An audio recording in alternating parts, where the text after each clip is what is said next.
Hi everyone, welcome to another video from Star's gaming channel, and today I'd like to share something that I'm quite excited about really, and that is to the changes that they have made to the USS Discovery.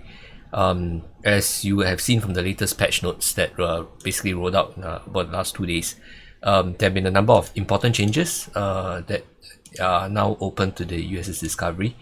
I think one of the key things, I mean, you would have seen the logs, other content creators would have really shared with you some of the changes, but there's something I'm really excited about, and that is summoning. So for those of you who are really wondering about summoning, this is the ability for the USS Discovery to not just bring itself instantly to a system, but actually to also to get it to bring other ships in your armada, in your fleet under your command to a system almost instantly. Of course, it does so by going to the edge of the system, and of course that also has some limitations. Let me just repair my ships. I just finished one of the events, and well, they're a little bit beaten up right now, but let me just fix them up and I can get back to the video right away.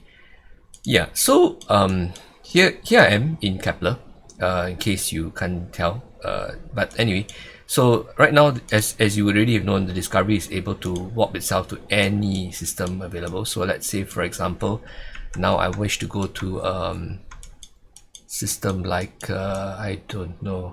Let me just tell you a little something superb about the Discovery. So this is Deepspace, as you know, and you can see I have my Discovery right now is at tier 8 and have warp range of 143. That is based on the current research that I have for the warp warp drive. Let me just show you what the ship actually, the research that I've actually already done. So to unlock the summoning ability, you have to research a few things. If you look at the Galaxy tab, and you go down over to this spot here, you see a new research available for you, USS Discovery summoning. I've done mine, but essentially to get this, it's grayed out when you first start it. In order to get this available for you, you need to research my cultivated mycelium jump efficiency up to level 10, and you need to research USS Discovery impulse speed up to level 3. Mind you, these the total cost of the Discovery actually would take you up to, I would say, I think it has parts. I had to buy 3 packs of 6,000 Discovery components each. Sorry, I don't. What I mean by Discovery components, I mean the blue research things that that the Discovery requires. Let me just dig it up for you. No, okay, I think you can see it from here. Yes, so yeah, the Discovery research pack, I had to buy, actually I bought 2 USS Discovery upgrade packs, which are now no longer available for some reason. I know it's still here, sorry, my bad. And this gives me 6,000 spore drive components each.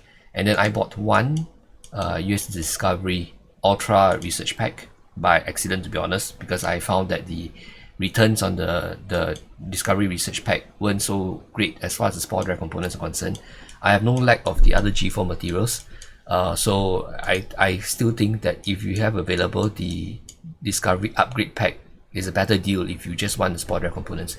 So I needed 3 packs of 6,000 each to finish the research so that I can unlock summoning. And once I unlock summoning, you would require also research to USS Discovery warp range. I have maxed it up to 8, and you can see that my warp range has increased from 120, is now up to 120 at this stage. I can't go further because I'm not level 47, but once I hit 47, I'm able to, I believe, unlock the entire chain up to level 10. But as it is, together with my existing research on the enhanced warp cores, so I have 4 enhanced warp cores done, and that gives me extra 20 warp drive range. So my Discovery can actually warp all the way to deep space, and this is significant in many ways. Let me just explain to you the significance of it.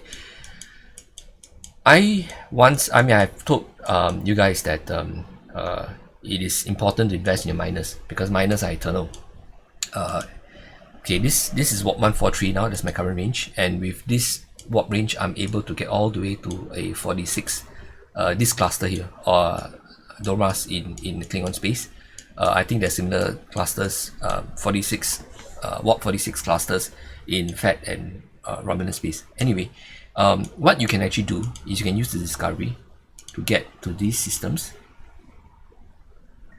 and once you're there in these core systems, as you guys will know, you can either the old way to do it was once you reach a core system here, you would then find a system that you're able to move your base to. Usually it happens to be one of these systems on the top of the core, and you can set up shop, you can put your base there, and your miners, regardless of whether they are G4 miners or not, are able to make one jump from the base, and therefore you can actually mine the G4 materials at the G4 systems. But the Discovery changes this. Previously, you are not able to get your miners out too far, but with the Discovery in place, I can actually take a G3 miner, say my keyboard, and I can just summon it. Let me just see. I can just summon, click here, summon the keyboard, pay the price in my Mycelium, and there you go. You see my keyboard arriving instantly, and I can just mine.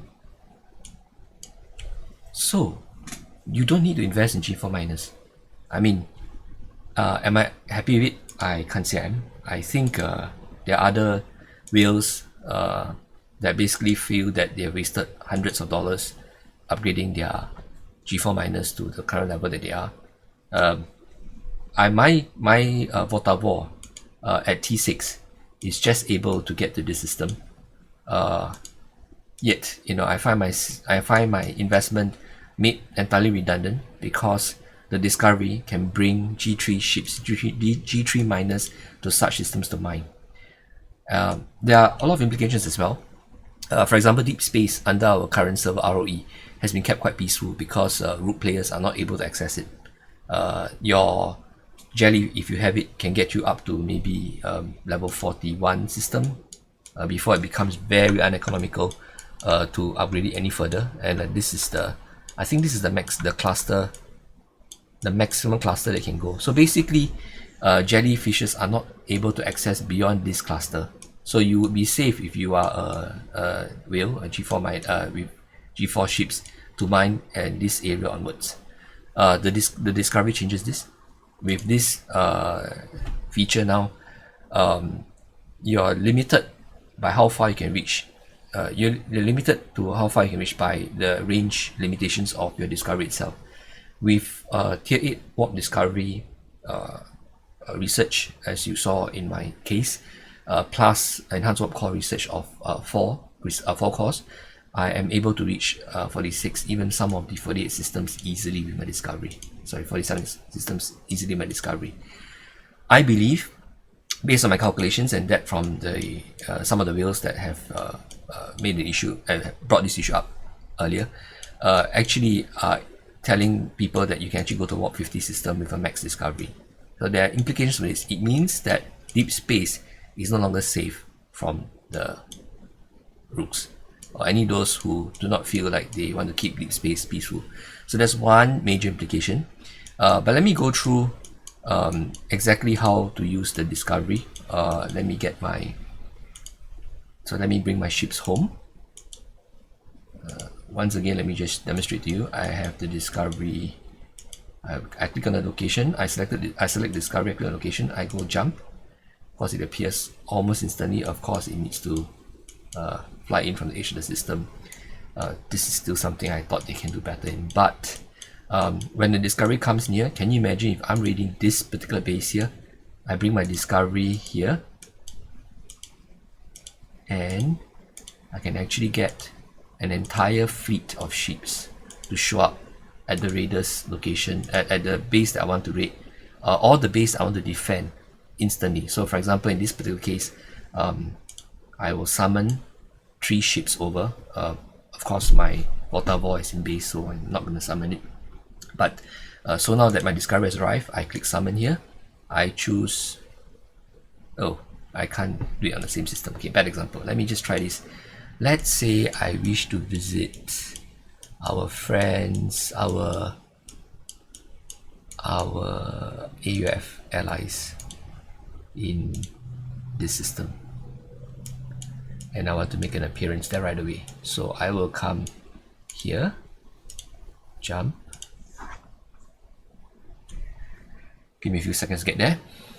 So it works both for defense and offense. So let's say, for example, one of our AUF allies are being raided now. I can actually bring my discovery over to the raid location. Of course, assuming it doesn't get destroyed. But I think in the heat of the battle, and in some cases, the current server RE doesn't allow raiders to attack incoming discovery, unless, of course, the server decides to change it. But okay, so here I am. I've arrived, and then I decide to walk over my supporting ships. Voila. They're all here in this system. My Kelvin, my Baldor, and of course, just for kicks, my water ball. I can do many things. I mean, I could be raiding these guys now, I could be defending them, but I got there instantly. One of the biggest restrictions that the warp distance and what time taken to get there was one of the biggest restrictions on our response time, as when we respond to raids on the allies, as well as when we raid others. It also allows you, for example, I mean, if you can afford the mycelium cost, to bring miners instantly to a system, hit a base, take whatever resources you can, walk backwards. It's one way though, unless you have two discoveries, which I actually do. So you can just imagine, say for example, okay, let me get these ships back to base. I could do a instant base raid thing by having one discovery here. Let me just change. I don't have any ships in base, huh? And what about mine? Oh yeah, I got my keyboard stuck. Anyway, let me get my discovery in. So this is what I mean. I can do instant raiding, instant drain with a miner. So having said that, let me bring my poor keyboard back. Okay, wait, just let me get the ship to a spot here. Okay, there you go. Click on summon this keyboard. Yep, and it's back. Oh, they actually give you a warning there's a one-way trip, but yeah, it's back. So I have let's say I summon my keyboard, my water ball back here, and I dock it, and then I change this ship to my second discovery, and then you can basically ping pong a miner between two systems. It's great fun. So here you go, I'm there. Let me go back to where my raiding ships are, and I will choose discovery, go, jump. Okay, so let me wait for it to get to the location.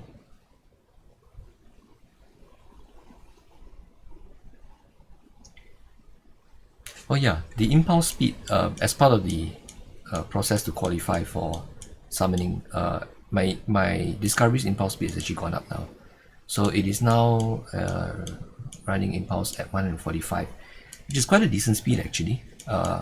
It should be able to outrun most ships except for maybe a Vidar, or I mean Rialta can hit the discovery, it won't do anything to it. But anyway, yeah, so here it goes. This is one suggestion. So this is one example. I can summon one discovery, I can summon my keyboard here. Keyboard's here. I can take the keyboard. Sorry, I can take the keyboard, say for example raid a base. Imagine there's a base there. Once it has finished reading a base, I can take the keyboard again. I can take I can go to my second discovery, and I can summon the keyboard back. So here you go. I mean, you can imagine the possibilities. Instant, near instant base rates. Anyway, I'm going to get all my ships back here. Okay. Yeah. So this is an exciting development. Well, you know what? Let me save on the mycelium since there's no real urgency. The next event is in 20 minutes. My ship should all get back before that. So, yeah. But there you go. Remember my earlier video on the review of the Discovery, and I see it was a disappointing ship in its current form. Because I'm also a member in some other private Discord chats, given a hint that basically the Discovery is not in its end state. I still think, of course, that the Discovery is basically too weak a ship to do any kind of useful PvP or even PvE for that matter. But its ability to act as a support ship, essentially opening warp gates, jump gates between 2 points, especially if you have 2 discoveries, the possibilities are really endless. So this is really an interesting development. It changes the game mechanics somewhat. For those of us who own G4 miners, it totally makes them worthless, because the only difference in the G4 miner, at the low levels especially, is its warp range. And unless you upgrade the mining lasers and you tier up sufficiently, a G4 miner will not outmine a high level G3 miner. So it really doesn't make any sense to invest in G4 miners at this stage. It also has implications in allowing all sorts of players to reach Deepspace, whether they can start stirring excrement in that area. It's another matter altogether. But it does change the game. There's really no safe places anymore. Is it more fun? I would actually say so. I will do another separate video, or I may do another separate video on the events, the recent events, the time-based events, which I think are quite exciting. And they're not too difficult to complete, especially when you consider that I think Scopely has taken feedback that basically we can't be spending hours and hours on the game. So I think the way I look at it, based on the current 2 event, especially the current Vulcan the Vulcan Hello Flash event, I should be finishing the entire Bleak Times. I've already finished the Bleak Times campaign, so I maxed it out, and there's no alliance function unless I want to go for a distinguished service medal, which I'm currently in the running neck to neck with Boogeyman, but I doubt I can ever finish competing him. Tomorrow's a working day, but of course there are 4 days to this, so who knows, and of course when the other time zones wake up and they start participating, I mean, I could definitely be pushed down. But whatever it is, the more of the time-based events that we participate in, the Vulcan Hello event seems to be one about killing hostiles. The other event that Scopely had planned for, a time-based event that Scopely is lined up for us, will come in the next 4 hours. And it will be, I believe, let me see now. It is now Battle of the something binary stars. Yeah, it is the one where you destroy the battleship armadas. So yes, there you go. So yeah, based on my understanding, I mean, which I think a lot of my alliance members have agreed to, I have also agreed. The events will alternate every 6 hours, and yeah, I'm looking forward to the next type of event, the Battle of Binary Stars. And I think this is really, I see these changes to the game as positive, even though I have to admit that I probably would have wasted hundreds of, if not almost $1,000 over upgrading my G4 miners. Am I upset with it? Yes, of course. But if you take a step back and look at it in the context of quality of play and gameplay options for other players, I think this is a very good development. The ability for a high level discovery to jump into what is previously known as safe space in at least my server, 195 Asia Pac, is has a lot of ramifications. But hey, this is not Farmville. If you mine in Deepspace, and and if anyone decides to hit me, then his or his alliance will have to face the possibility of war by my alliance. I think this is really time for the larger alliances of 195 to work together to prevent such rooks from gaining ground. Of course, I had brought this up in my very first video, the issue of the problem of rook players. But I think in reality, we have to accept that they're going to be here to stay. There's always someone that decides that they don't want to play a overly restrictive game, especially when the restrictions are artificial. What we do with these people, how far they go, will really depend on how well the whales as well as the others in the larger alliances work together. I'm confident that 195 will sort something out if this current arrangement is threatened. But who knows? Exciting times ahead, and yeah, I still think that on the whole, it's not a bad event. Anyway, so for all you alliance members out there, live long and prosper. And let me try this new badge thing that I got. Oh man. Okay, start us out. Goodbye.